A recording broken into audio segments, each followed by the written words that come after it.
What's going on, ladies and gents, boys and girls, guardians of all ages, Joker back again, once again, and today, people, today we are finally talking about Witch Queen. This will be something between a first impressions video and a spoiler-free review, which is kinda why it took so long. So I'm going to make a bold proclamation. Witch Queen's story mode is not only the best piece of Destiny content Bungie has ever created, but it is easily in the top 5 of just games and products Bungie has ever created. And I'm talking right up there with Halo 1, 2, ODST, and it's not hard to see why. Witch Queen endeavors to actually tell a cohesive story, and while it does stumble in places, the overall experience is leagues beyond anything that has come before, and this is achieved in a handful of ways. First, our character is more part of the story than I think they've ever been, certainly at least since Forsaken. I think we have more voice lines in Witch Queen than any Destiny DLC before, to the point that I would not be surprised to learn that the player character has more spoken lines in this DLC than in the totality of the Destiny franchise. Maybe with the exception of Destiny 1. Now, of course, the character's not suddenly Gossip Girl. The voiceover is treated much the same way that it's always been treated. Neutral and/or relatively stoic inputs to the conversation at hand. Very Bungie-era Master Chief. Second, Witch Queen actually has stakes and a compelling villain.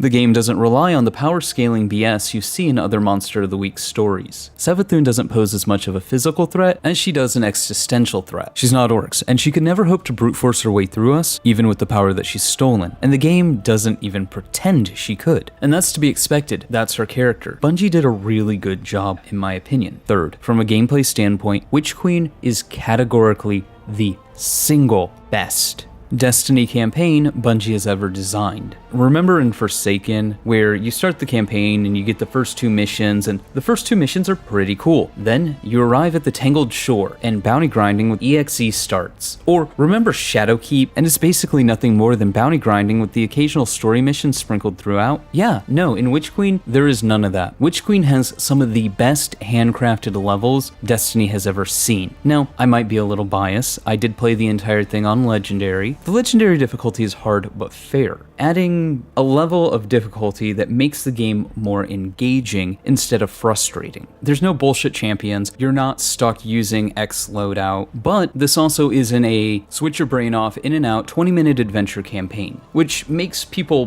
bitching about how hard the Legendary campaign is funny to me.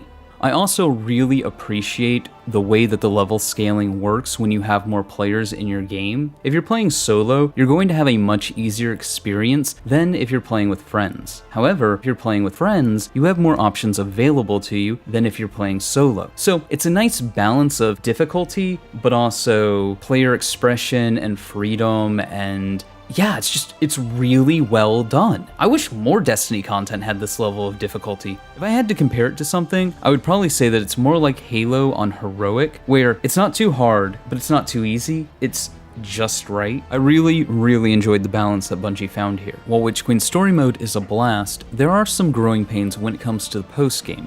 Now, I want to be absolutely positively clear. Not all of the post-game is bad. There's an exotic quest you get on the completion of the campaign that serves as a sort of Throne World tutorial. It's fun, it's charming, it dresses up the monotonous task of doing lost sectors, patrols, and bounty grinding with a wonderful reward and some comedic relief. The real issues with Witch Queen's post-game come from the Savathun Throne World's vendor and the Wellspring activity. The Wellspring activity already feels like one horde mode too many, more so when you consider the vastly superior and far more rewarding PsyOps available with Season of the Risen. Wellspring rotates between attack and defense, and unlike PsyOps, which reuses old locations but dresses them up fantastically, Wellspring is little more than running the same area from the back to the forward or from the forward to the back, depending on whether you're attacking or defending. These rotate daily, and yes, while there is a little bit of difference between the objectives you have to complete during attack or defense, it's nothing to set the world on fire, it's nothing you're going to write home about. Wellspring is boring and monotonous, and that would be fine if you could just ignore the mode, but you can't. Not if you want to be able to craft the Throne World weapons necessary to get the exotic glaive. So now you're forced to run this mode backwards and forwards ad nauseum with the hope that eventually red box weapons will drop. Red box weapons whose drop rates are so low that I've seen horror stories of people playing this for 3 to 4 hours and never seeing one, if RNG is being particularly unkind. But Joker! I hear you cry out, O contrarian commenter of contrarian comments. That sounds like a YouTuber or a streamer problem. You're not supposed to do everything week 1.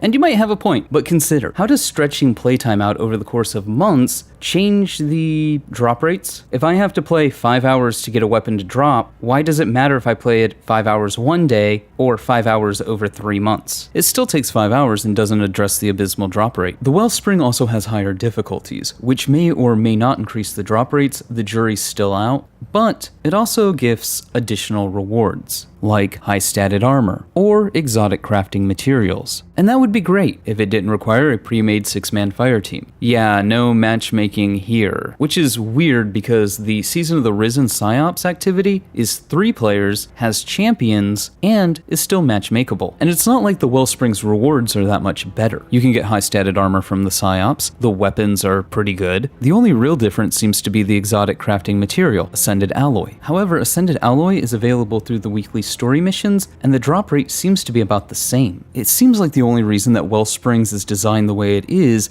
an attempt to slow down weapon crafting, given that 4 weapons are also tied to the mode, and you need to get 2 red boxes of each to unlock their blueprints. And then you need 2 of those weapons at least in order to finish the exotic glaive quest. Wellspring just doesn't seem to have a lot of staying power. Once you have the glaive, what's really the point of it? Ascended Alloy that I have to have a 6-man fire team to farm, when I can just get 2 other people together and farm the weekly story missions for Ascended Alloy at basically the same drop rate and less hassle. And Season of the Risen offers high-statted armor, but through a shorter, less frustrating, match-made activity. If it wasn't for the exotic glaive, there's no reason to play Wellspring. There are just simply better activities that are more rewarding and easier to accomplish. The other annoyance with Witch Queen is the World Vendor. The Throne World Vendor has a 1 to 30 reputation grind that is leveled by bounty grinding, public events, patrols, and lost sectors. This isn't particularly hard, it's just for me, boring. And again, it wouldn't be so bad if it was just like, hey, level this vendor up and get loot. Cool, another loot grind. And that's basically what it is after you get to the 1 to 30. However, that 1 to 30 is tied to unlocking the weekly story missions and the higher tiers of Wellspring, which, honestly, seems more like a punishment than a reward. It's just chores for the sake of chores. And I'm sure that there are people that don't mind doing this, but also, why are we doing chores in our video game? Video games are supposed to be fun, not tedious. Witch Queen's postgame comes off like they knew Season of the Risen was going to be the superior piece of content, which, I mean, it is premium content, so it should be good, but they also just needed something for people who only bought Witch Queen to do after they beat the campaign. While I can see myself replaying Psyops over and over for high-statted armor well into the future,